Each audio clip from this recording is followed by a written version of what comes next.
फिलिप्पियों अध्याय 3। उसके कष्टों की संगति, फेलोशिप ऑफ हिज सफरिंग। यह फिलिप्पियों 3 का 10 में है। ईश्वर की सेवा में एकाग्र मन।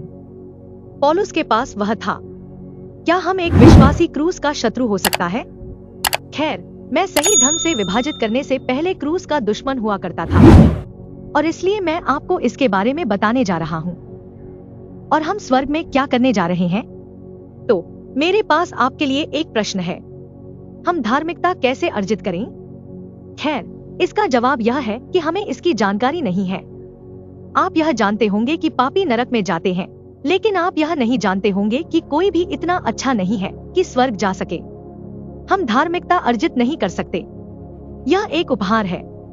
अतः अनंत आग की झील से बचने के लिए हमें विश्वास करने की आवश्यकता है कि कैसे मसीह हमारे पापों के लिए शास्त्रों के अनुसार मरा और उसे दफनाया गया, और वह तीसरे दिन फिर से जी उठा शास्त्रों के अनुसार। अतः मसीह क्रूस पर मर गया, वह क्रूर मृत्यु।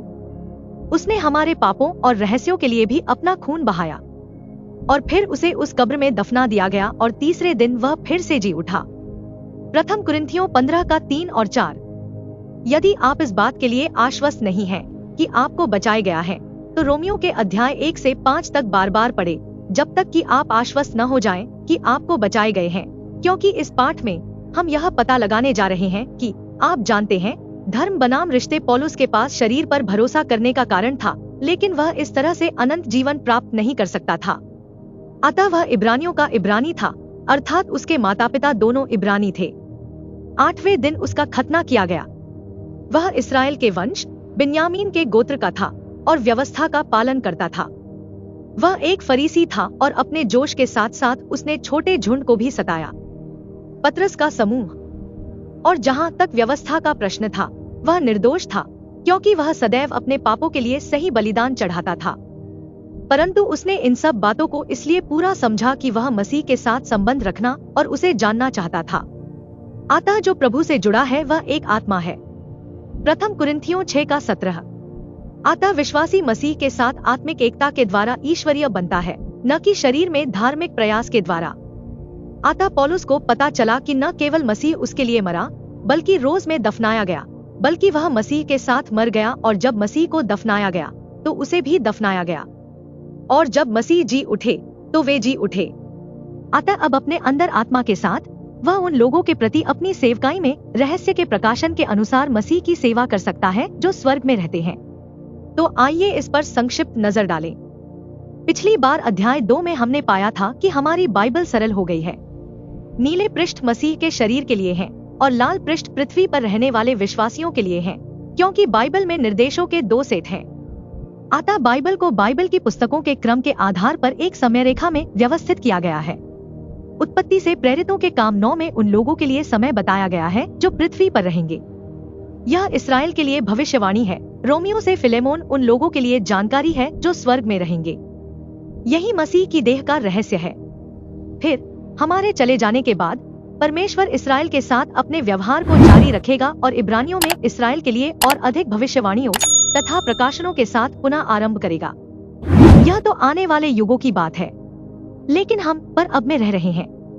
पौलुस ने कहा, अब जो तुम्हें मेरे सुसमाचार के अनुसार स्थिर कर सकता है, और जो तुम्हें मेरे सुसमाचार और यीशु मसीह के प्रचार के अनुसार स्थिर कर सकता है, उस भेद के प्रकाशन के अनुसार जो जगत के आरंभ से गुप्त रहा पर अब प्रकट हुआ है। रोमियो अध्याय 16 का 25 और 26। परंतु पतरस ने कहा कि स्वर्ग को उस समय तक ग्रहण करना अवश्य है जब तक कि सब बातें पूरा न हो जाएं, जिन्हें परमेश्वर ने जगत की उत्पत्ति से लेकर अपने सब पवित्र भविष्यद्वक्ताओं के मुख से कहा है। प्रेरितों के काम 3 का 21। अतः संसार के आरंभ से अब तक कही गई बातें संसार के आरंभ से अब तक गुप्त रखी गई बातों से भिन्न है। अतः पतरस और पौलुस ने अलग अलग बातों का प्रचार किया, क्योंकि मसीह के पास 2 सेवकाइयां हैं, एक उसके सांसारिक विश्वासियों के लिए जो पतरस का समूह है, और दूसरी उसके स्वर्गीय समूह के लिए जो पौलुस का समूह है। तो आइए इस पर थोड़ा और गौर करें। धार्मिकता। और फिर हम अपने अध्याय में प्रवेश करेंगे, क्योंकि वे परमेश्वर की धार्मिकता से अनजान होकर अपनी धार्मिकता स्थापन करने का प्रयास करते हुए परमेश्वर की धार्मिकता के अधीन न हुए, क्योंकि हर एक विश्वास करने वाले के लिए मसीह ही धार्मिकता की व्यवस्था का अंत है। रोमियो 10 का 3 और 4। इसलिए हमें अपनी धार्मिकता स्थापित करने का प्रयास नहीं करना चाहिए। परमेश्वर की सिद्ध धार्मिकता विश्वास से प्राप्त होती है, कार्यों से नहीं। यीशु मसीह परमेश्वर है। हम अपना विश्वास उस पर रखते हैं जो मसीह ने पहले ही कर दिया है, और उस पर नहीं जो हम करते हैं। मसीह ने मनुष्य की पाप समस्या का समाधान प्रकट करने के लिए पौलुस को बचाने तक प्रतीक्षा की, जो कि आरोपित धार्मिकता है। मसीह ने पौलुस के साथ मिलकर एक नई सेवकाई शुरू की। स्वर्ग में जाने के लिए हमारे पास परमेश्वर की धार्मिकता होनी चाहिए, न कि हमारी अपनी। विश्वास के द्वारा औचित्य नामक एक लेनदेन होता है जो तब घटित होता है जब हम विश्वास करते हैं कि मसीह हमारे पापों के लिए मरा, दफनाया गया और फिर से जी उठा। मेरे पाप उस पर डाल दिए गए हैं और मैं उसकी धार्मिकता, उसका जीवन, उसकी आत्मा को अपने अंदर ग्रहण करता हूँ। अर्थात परमेश्वर की वह धार्मिकता जो यीशु मसीह पर विश्वास करने से सब विश्वास करने वालों के लिए है, क्योंकि इसमें कोई अंतर नहीं है। रोमियो अध्याय 3 आयत 22। अतः आज यहूदी और गैर यहूदी में कोई अंतर नहीं है। कोई भी व्यक्ति परमेश्वर की धार्मिकता प्राप्त कर सकता है जब वह यीशु मसीह के कार्यों पर विश्वास करता है, क्योंकि यह सब के लिए है और उन सब पर है जो विश्वास करते हैं। तो यही एकमात्र हिस्सा है जो हम करते हैं। हमें यकीन है।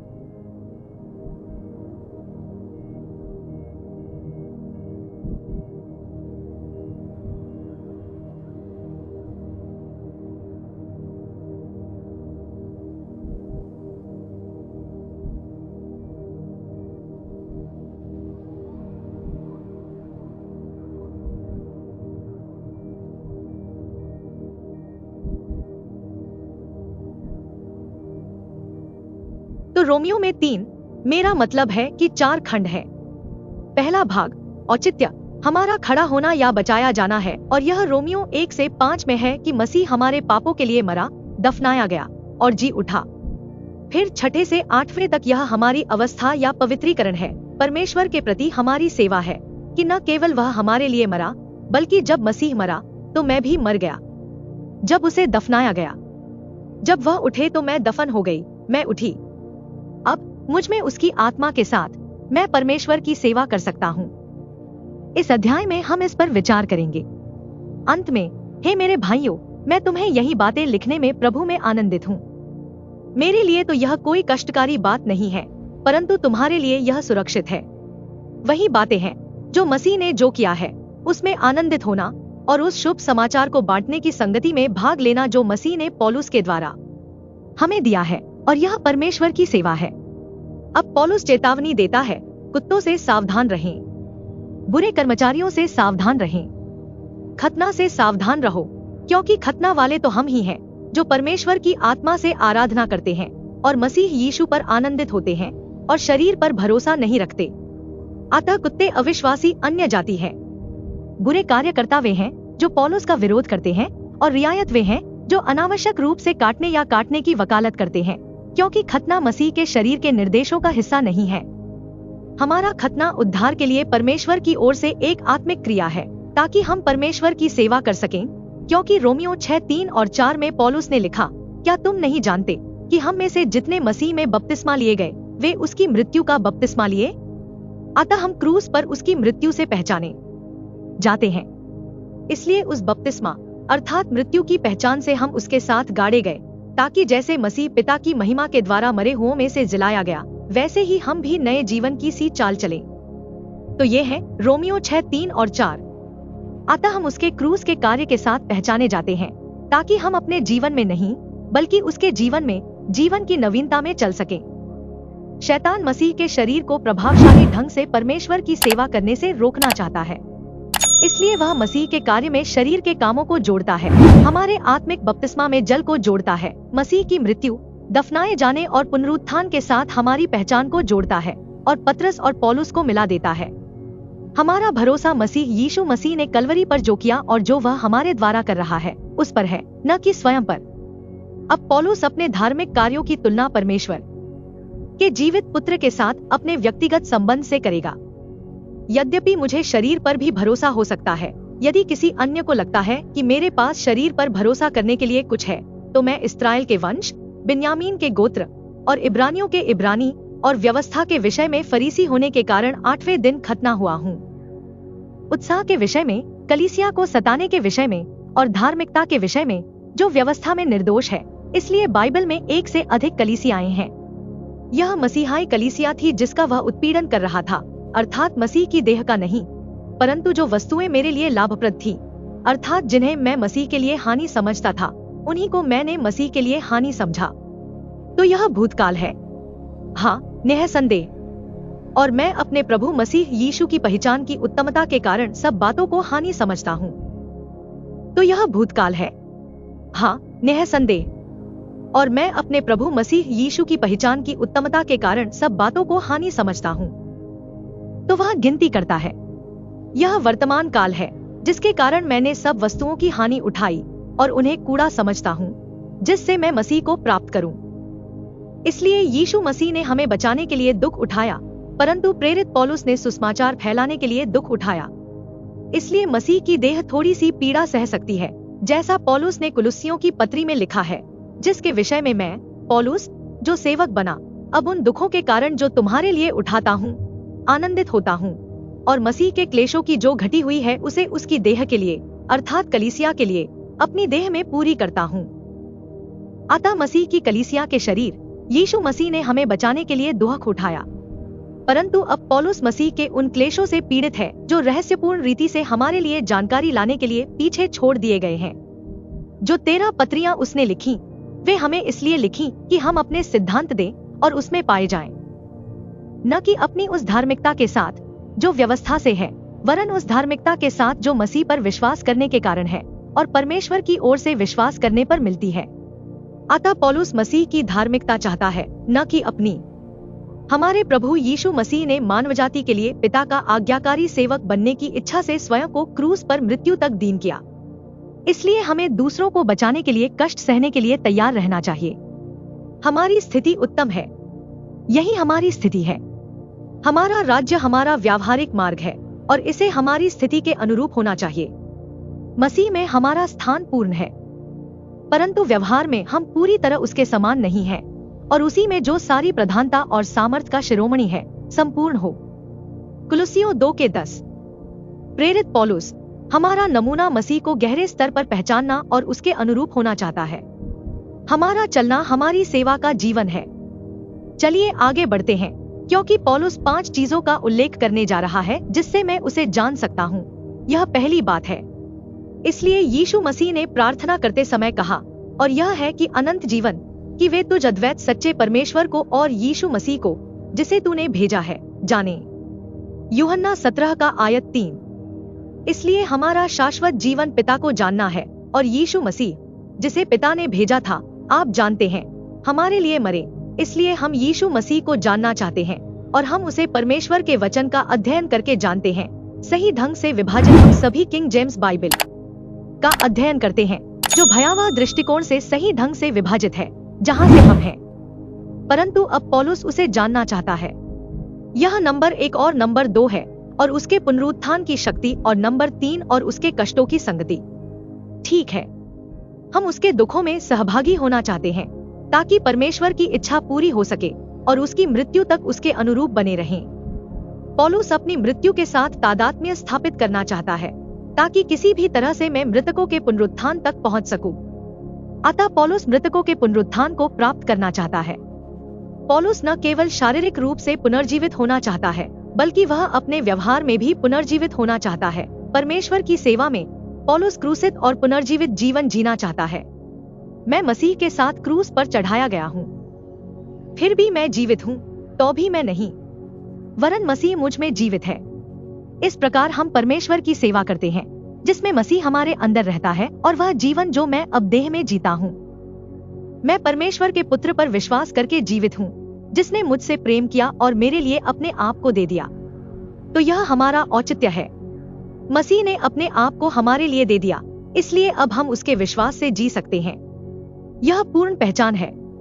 लेकिन पौलुस व्यवहार में मसीह की तरह 100% नहीं है, क्योंकि सृष्टि कभी भी निर्माता नहीं हो सकती, लेकिन वह अपने दैनिक जीवन में मसीह की मृत्यु, दफन और पुनरुत्थान के साथ एक गहरी पहचान चाहता है। ऐसा नहीं है कि मैंने पहले से ही सिद्धता प्राप्त कर ली है, लेकिन मैं उसका अनुसरण करता हूँ ताकि मैं उस चीज को पकड़ सकूं जिसके लिए मुझे मसीह भाइयों ने पकड़ा है। मैं अपने आप को पकड़ने वाला नहीं मानता, परंतु मैं केवल यह एक काम करता हूँ कि और बढ़ता हुआ निशाने की ओर दौड़ा चला जाता हूँ, ताकि वह इनाम पाऊं जिसके लिए मुझे मसीह यीशु में परमेश्वर ने मुझे ऊंचा बुलाया है। इसलिए प्रेरित पौलुस जितना संभव हो सके एक पवित्र और उपयोगी जीवन जीना चाहता है। पौलुस को मसीह के बारे में जानकारी थी और वह सब कुछ जानना चाहता है। वह हमें पढ़ाने के लिए पकड़ा गया था, दौड़ में भाग लेने वाले धावक की तरह। पौलुस अपनी पिछली असफलताओं को भूलकर अपने लक्ष्य की ओर आगे बढ़ता है। पौलुस परमेश्वर की इच्छा के अनुसार आगे बढ़ता है। यदि हम स्वर्ग में मिलने वाले इनाम पर ध्यान केंद्रित नहीं कर रहे हैं, तो परमेश्वर हमें बता देगा। सबसे प्रेमपूर्ण कार्य जो हम कर सकते हैं वह है मसीह के सुसमाचार को साझा करना। प्रथम कुरिन्थियों 15:3 और 4 और सही विभाजन का अर्थ है परिपक्व पौलीन, और इनाम मसीह के न्याय आसन पर है। हम स्वर्ग में अपनी उच्च बुलाहट या अपनी नौकरियों के लिए अपना मूल्यांकन प्राप्त करते हैं। अतः वह पुरस्कार था उच्च बुलाहट। इसलिए हम में से जितने सिद्ध हैं वे इसी प्रकार विचार रखें, और यदि किसी बात में तुम्हारा कोई और विचार हो तो परमेश्वर उसे भी तुम पर प्रकट करेगा। यदि आपका लक्ष्य परमेश्वर की सेवा करना नहीं है तो वह आपको बता देगा। फिर भी उसके वचन के अनुसार जहाँ तक हम पहुँच चुके हैं उसी नियम से चलें। हम एक ही बात पर ध्यान दें, इसलिए एक ही नियम है और एक ही बात पर ध्यान देना है। यही हमारा सिद्धांत है। जब हम पौलुस के उपदेशों का पालन करते हैं तो हम भी यही सोचते हैं, हे भाइयों, तुम सब मिलकर मेरे पीछे चलो और उन्हें पहचान रखो जो हमारे उदाहरण के अनुसार चलते हैं। हमें उन पर ध्यान देना और उनकी सुनना है जो पौलुस का उदाहरण मानकर उसका अनुसरण करते हैं। अन्य पौलीन ने उत्साहपूर्ण विश्वासियों के लिए 9 कार्य लिखे, क्योंकि सही सिद्धांत सही सोच को उत्पन्न करता है, जिसके परिणामस्वरूप परमेश्वर के लिए सही सेवा होती है। अब कोष्ठक में पौलुस 18 और 19 में कहता है, क्योंकि बहुत से ऐसे चाल चलन में हैं, जिनके विषय में मैंने तुमसे बार बार कहा है और अब भी रो रोकर कहता हूँ कि वे मसीह के क्रूस के शत्रु हैं, जिनका अंत विनाश है और जिनका परमेश्वर पेट है, और जिनकी लज्जा की वस्तुओं से घमंड होता है और जो सांसारिक वस्तुओं पर मन लगाते हैं। आता पौलुस वही बात दोहरा रहा है जो उसने पद 2 में कही थी कि कुत्ते या बचाए न गए अन्य जाति वे हैं जिनका अंत विनाश है, परंतु क्योंकि वे बचाए न गए हैं वे हैं जिनका पेट परमेश्वर है। वे धन की परवाह करते हैं और इस प्रकार वे दुष्ट कार्य करता है, जिन्होंने पतरस और पौलुस को मिला दिया है या केवल पतरस का उपदेश दिया है, और जिनकी महिमा उनकी लज्जा में है। उनकी शर्म की बात यह है कि आप जानते हैं कि उन्होंने अपने जल बपतिस्मा या अपने खतने के द्वारा अपने शरीर में क्या किया है, जो उन्होंने सांसारिक चीजों पर ध्यान देते हैं अपने स्वयं के प्रयास पर किया है। सांसारिक चीजें इस्राएल के निर्देश हैं और वे रियायत सीटें हैं। शैतान ने अपनी रणनीति बदल ली। वह पतरस के समय में कलीसिया को सताने से लेकर पौलुस के समय में कलीसिया में शामिल हो गया। शैतान को इससे कोई आपत्ति नहीं है कि आप पतरस का अनुसरण करें, पतरस का अनुसरण करते हुए इस्राएल के सिद्धांत का प्रचार करें, या पतरस और पौलुस को मिला दें, क्योंकि केवल पौलिन विश्वासी ही उसके लिए खतरा है। शैतान ने मसीह के शरीर के अधिकांश सदस्यों को सफलतापूर्वक बहकाया है। तो फिर रहस्य क्या है? परमेश्वर अनुग्रह के प्रबंध के दौरान मसीह के शरीर को स्वर्गीय स्थानों में रहने के लिए बना रहा है। इसलिए प्रेरित पौलुस क्रूस के शत्रुओं के लिए रोया, जिन्होंने उसकी बात नहीं सुनी। मसीह के न्याय आसन पर उनके पास अपने जीवन के बदले में दिखाने के लिए कुछ भी नहीं होगा। यदि वे बचाए गए होते तो मैं परमेश्वर के वचन को सही ढंग से विभाजित करना सीखने से पहले क्रूस का शत्रु था। मैंने वर्षों तक गलत तरीके से विभाजन करने वाले पादरियों को सुना है जो भ्रष्ट बाइबलों का प्रयोग करते थे और मसीह की 2 सेवकाइयों को मिला देते थे। जो लोग मसीह की सांसारिक सेवकाई की शिक्षा देते हैं वे मिश्रित हैं। पतरस और पौलुस की सेवकाई क्रूस के शत्रु हैं। विश्वासी धोखे से बच जाते हैं यदि वे अपने सिद्धांत में पूरी तरह से पौलुस के समान हैं। मसीह का राज्य 2 क्षेत्रों स्वर्ग और पृथ्वी से बना है और उसके राज्य में रहने वाले सभी विश्वासी उसकी शाही प्रजा है। परंतु जो स्वर्ग में है, पौलुस ने हमसे कहा नहीं, परंतु स्वर्गीय वस्तुओं पर अपना ध्यान लगाओ। कुलुस्सियों 3:2, क्योंकि हम स्वर्ग में रहने वाले हैं, हम अपना स्नेह वहीं रखेंगे। परमेश्वर की इच्छा है कि सब मनुष्य उद्धार पाएं और सत्य को भली भांति पहचान ले। तो आइए हम अपना अध्याय समाप्त करें, क्योंकि हमारा स्वदेश स्वर्ग पर है, जहाँ से हम उद्धारकर्ता प्रभु यीशु मसीह के आने की बाट जोह रहे हैं कि हमारी दीनहीन देह का रूप बदलकर अपनी महिमा की देह के अनुकूल बना दे, उस प्रभाव के अनुसार जिसके द्वारा वह सब वस्तुओं को अपने वश में कर सकता है। फिलिप्पियों 3 का 20 और 21। तो हमारी बातचीत स्वर्ग में है। अतः बातचीत के दो अर्थ हैं। यह हमारी सेवा का जीवन हो सकता है, हमारी जीवन शैली हो सकती है, या यह संचार हो सकता है। आप जानते हैं, हम प्रार्थना के माध्यम से परमेश्वर से संवाद करते हैं और वह अपने वचन के माध्यम से हमसे संवाद करता है, जहां से हम उद्धारकर्ता की प्रतीक्षा करते हैं। हम इस बात की प्रतीक्षा कर रहे हैं कि यीशु मसीह आए और हमें स्वर्ग में ले जाएं। प्रभु यीशु मसीह जो हमारे तुच्छ शरीर को बदल देगा, इसलिए हमारा तुच्छ शरीर भी उसके जैसा हो जाएगा। एक ऐसा शरीर जो उसके महिमामय या गौरवशाली शरीर जैसा हो। हमें उसकी कार्यप्रणाली के अनुसार एक महिमामय शरीर प्राप्त होगा, जिसके द्वारा वह सभी चीजों को अपने अधीन करने में सक्षम है। जब हमें वह नया शरीर प्राप्त होगा, तो हम स्वर्ग में अनंत काल तक रहने में सक्षम हो जाएंगे और वह हमारा उपयोग करके सभी चीजों को अपने अधीन करने में सक्षम हो जाएगा। मसीह ने अपने आप को हमारे पापों के लिए दे दिया और पिता ने उसे मृतकों में से जिलाया, क्योंकि पिता की इच्छा यह है कि वह विश्वासियों को इस वर्तमान बुरे संसार से छुड़ाए। विश्वासी संसार में हैं, परंतु इस संसार के नहीं हैं। मसीह शीघ्र ही हमें हमारे स्वर्गीय घर में पहुंचा देगा और मसीह का शरीर स्वर्ग में अनंत काल तक रहने वाला है, जैसा कि 2 कुरिन्थियों 5 अध्याय आयत 1 में कहा गया है। तो फिर हम स्वर्ग में क्या करेंगे? खैर, यहाँ एक संकेत है। मुझे लगता है कि भजन 103 का 20 से 22 में, भले ही वह स्वर्गदूतों के बारे में बात कर रहा है, हम स्वर्ग में स्वर्गदूतों से थोड़ा ऊपर होंगे, क्योंकि हमारे पास मसीह होगा। इसलिए हम उन पर शासन करेंगे, लेकिन हम उनके साथ मिलकर काम करेंगे। हे यहोवा के स्वर्गदूतों, तुम जो महान शक्तिमान हो और उसके वचन को सुनकर उसकी आज्ञाओं को पूरा करते हो, उसको धन्य कहो। हे यहोवा की सारी सेनाओं, हे उसके टहलुओं, हे उसके इच्छा पूरी करने वाले लोगों, उसको धन्य कहो। यहोवा के राज्य के सब स्थानों में उसके सब कार्यों को आशीर्वाद देना। हे मेरी आत्मा, परमेश्वर चाहता है कि हम उसकी सृष्टि को उसके इच्छित तरीके से चलाने में उसकी मदद करें। तो हम, आप जानते हैं, उसके आदेशों का पालन करेंगे। हम उनकी बात सुनेंगे और उनकी इच्छानुसार काम करेंगे। सभी चीजें अभी तक अपने सही स्थान पर बहाल नहीं हुई हैं, लेकिन मसीह को कलवरी पर, क्रूस पर विजय प्राप्त हुई। मसीह अधिक लोगों को बचाना चाहता है, इसलिए उसने अभी तक अधिकार नहीं किया है। हम अपनी सोच पर भरोसा नहीं करते हैं, लेकिन हम परमेश्वर ने जो कहा है उसके अनुसार अपने मन को नवीनीकृत करते हैं। इसलिए हे भाइयों, मैं तुमसे विनती करता हूँ कि ये रोमियों 12 अध्याय 1 और 2 परमेश्वर की दया से हैं, कि परमेश्वर ने हम पर दया की कि हमारे बदले में मरे और अपनी आत्मा हमें दी, कि तुम अपने शरीरों को जीवित और पवित्र और परमेश्वर को भावता हुआ बलिदान करके चढ़ाओ। यही तुम्हारी आत्मिक सेवा है। अब यह कहना ही हमारी उचित सेवा है कि हे प्रभु, ये हमारे शरीर हैं, आप इनके माध्यम से अपना जीवन जी सकते हैं और इस संसार के अनुरूप नहीं बन सकते। खोए हुओं के समान न बनो, परंतु वचन पढ़ने के द्वारा तुम्हारी बुद्धि के नए हो जाने से तुम्हारा चाल चलन भी बदलता जाए, जिससे तुम परमेश्वर की भली और भावती और सिद्ध इच्छा अनुभव से मालूम करते रहो। रोमियों 12 का 1 और 2 मसीह ने हमारे द्वारा जो किया वह परमेश्वर को स्वीकार्य है। इस जीवन में हम जो कुछ करते हैं उसका महत्व अनंत काल तक बना रहता है। रूपांतरण सीखना और भूलना की एक प्रक्रिया है। मसीह को अपने द्वारा जीते हुए परमेश्वर की इच्छा के अनुसार हमने जितना अधिक कार्य किया है, स्वर्ग में जिम्मेदारी के कार्य के लिए हमारी क्षमता उतनी ही अधिक है। हम इस दुनिया के नहीं हैं। हम यहाँ केवल भर्ती और शिक्षा नहीं चाहता कि हम मिधारोहण के बारे में जानें, ताकि हम ऊपर जाने से पहले दूसरों को बचाने के लिए कड़ी मेहनत न करें। मसीह के वचन पवित्र वचन है। हमारे प्रभु यीशु मसीह के वचन भी पवित्र वचन है।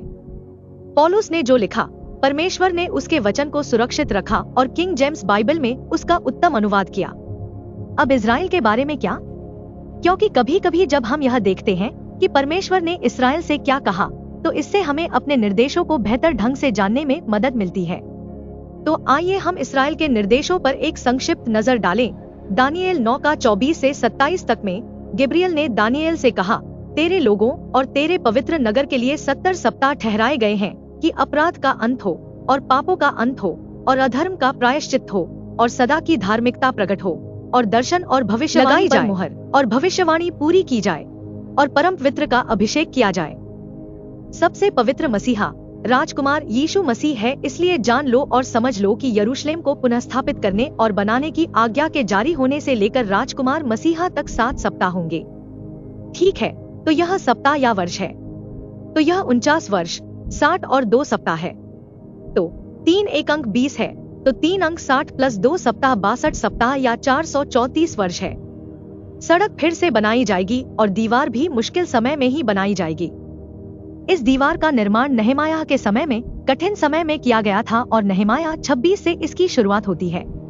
अतः यदि हम 7 सप्ताह और 62 सप्ताह को जोड़ दें तो हमें 69 सप्ताह प्राप्त होते हैं, और यदि हम वर्षों को जोड़े तो हमें 483 वर्ष प्राप्त होंगे, और 70 सप्ताह के पश्चात मसीह का नाश हो जाएगा।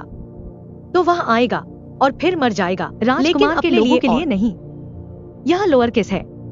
यह मसीह विरोधी है। जो आएगा वह शहर को नष्ट कर देगा। वह यरूशलेम और पवित्र स्थान है और वहां का पुनर्निर्मित मंदिर है, और उसका अंत जल प्रलय से होगा।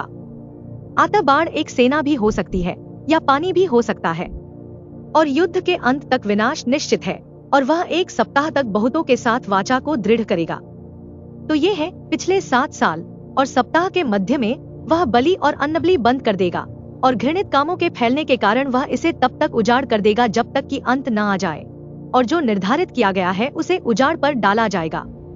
तो उजाड़ने वाली घृणित वस्तु को मंदिर में स्थापित किया जाएगा, पुनर्निर्मित मंदिर में। वह कहेगा वह मसीह है, और ओह, आप जानते हैं, मसीह विरोधी कहेगा कि वह मसीह है, और फिर परमेश्वर उसे नष्ट कर देगा। दानियेल 9 का 24 से 27 तक। मसीह उस गधे पर सवार होकर आया, ओह, खुद को मसीहा घोषित करते हुए।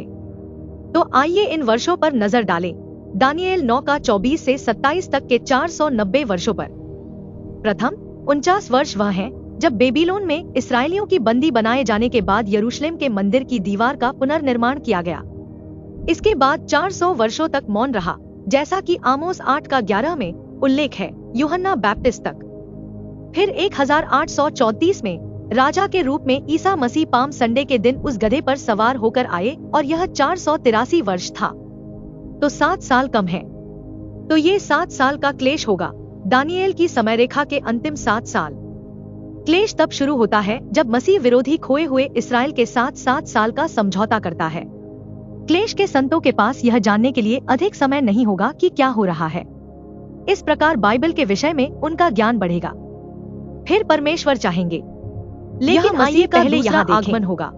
अतः मसीह का प्रथम आगमन हुआ, और आप जानते हैं कि जब वह अपने लिए नहीं बल्कि मानवजाति के लिए मरा तो उसे काट दिया गया, उसे दफनाया गया, और फिर वह जी उठा, और फिर वह 40 दिनों तक यहाँ रहे। फिर वह स्वर्ग पर चढ़ गया।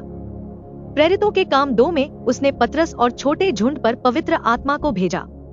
उन्होंने राज्य का पुनः प्रस्ताव दिया, लेकिन उसे अस्वीकार कर दिया गया, और प्रेरितों के 7वें अध्याय में पवित्र आत्मा से भरे हुए स्तिफनुस को पत्थरवाह कर दिया गया।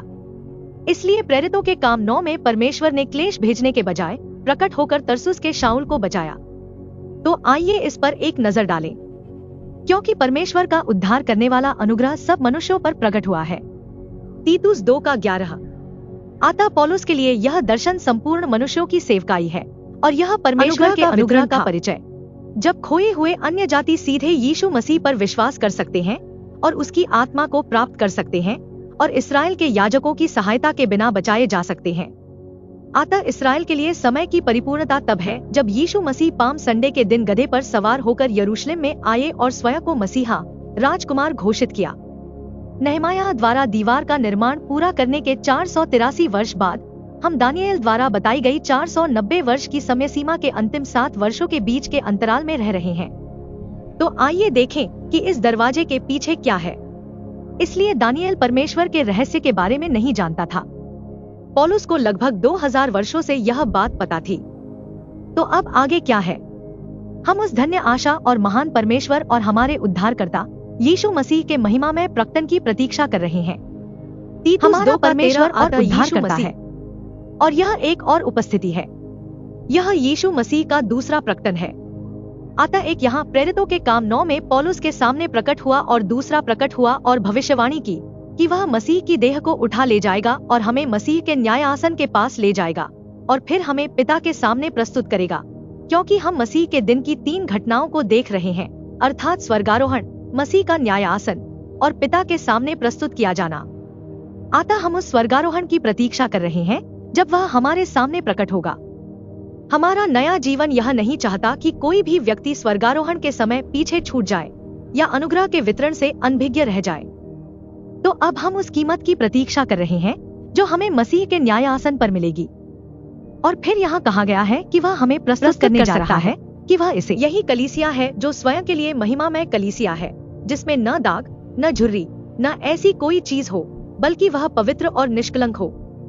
इफिसियों 5:27 इसलिए जब मसीह कहता है वे यहाँ हैं, तो वह वहाँ पिता के बगल में बैठा होगा, और इसलिए हम भी प्रभु के सामने प्रस्तुत किए जाएंगे।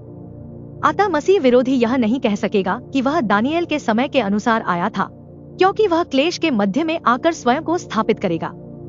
फिर यीशु मसीह उन 7 वर्षों के अंत में आएगा और अपना 1000 वर्ष का राज्य स्थापित करेगा।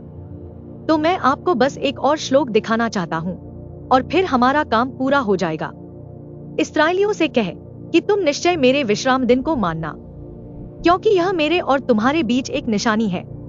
इसलिए तुम्हारी पीढ़ी पीढ़ी में सप्त का दिन परमेश्वर और इस्राएलियों के बीच एक, जिससे तुम जान रखो कि मैं यहोवा हमारा पवित्र करने वाला हूँ। निर्गमन 31:13। अतः 7000 वर्षों में से अंतिम 1000 वर्ष इस्राएल के 7वें दिन का विश्राम या सप्त है, जब उन्हें द्वितीय आगमन तक विश्वासी बन जाना होगा, अन्यथा वे उसके याजक नहीं होंगे। अतः गॉड सीक्रेट फेसबुक पेज पर भी वीडियो की यह श्रृंखला है और यहाँ कुछ पुस्तकें दी गई हैं जो आपकी सहायता कर सकती हैं। हमारे पास 100 पृष्ठों में परमेश्वर का रहस्य और बाइबल का अवलोकन है। हमारे पास पौलुस के पत्रों के लिए एक अध्ययन मार्गदर्शिका है। क्या परमेश्वर के पास मानव जाति के लिए 7000 साल की योजना हो सकती है? सही ढंग से विभाजित गलातियों अध्ययन गाइड प्रेरितों के कार्य टिप्पणी। यह 3 भागों की श्रृंखला है। किंग जेम्स बाइबल क्यों थी?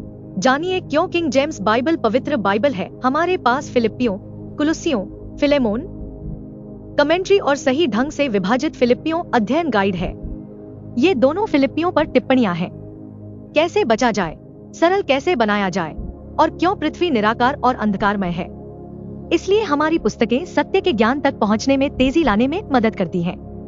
हमारी पुस्तकें अमेज़न पर पेपरबैक या किंडल रूप में उपलब्ध हैं, तथा कुछ पुस्तकें ऑडियो बुक के रूप में भी उपलब्ध हैं। हमारी सभी पुस्तकें कई लोगों के पास हैं। हमारी वेबसाइट marianmanley.com है। हमारा यूट्यूब चैनल मोक्ष अल्पविराम सही मायने में अल्पविराम और उत्साह को विभाजित करता है। सच कहा जाए तो इसमें हमारे कुछ वीडियो भी हैं। हमारा ईमेल है act9grse@gmail.com। हमें रंबल और एक्स, व्हाट्सएप और फेसबुक पर खोजें। हमारे फेसबुक वीडियो और यूट्यूब वीडियो जो लंबे हैं, उनमें छोटे वीडियो की तुलना में अधिक जानकारी होती है। हमारे अध्याय निःशुल्क पाए। हमारे पुराने फेसबुक वीडियो से जुड़ा हुआ। हमारे वीडियो बाइबल शिक्षकों के लिए उपयोगी हमारे पूरे अध्याय को कवर करते हैं। हम सुसमाचार और रहस्य को साझा करके परमेश्वर की सेवा करते हैं, यहाँ तक कि यह वीडियो भी बाइबल सिखाता है। कृपया लाइक करें, शेयर करें और सब्सक्राइब करें। और देखने के लिए धन्यवाद और परमेश्वर आपका भला करे।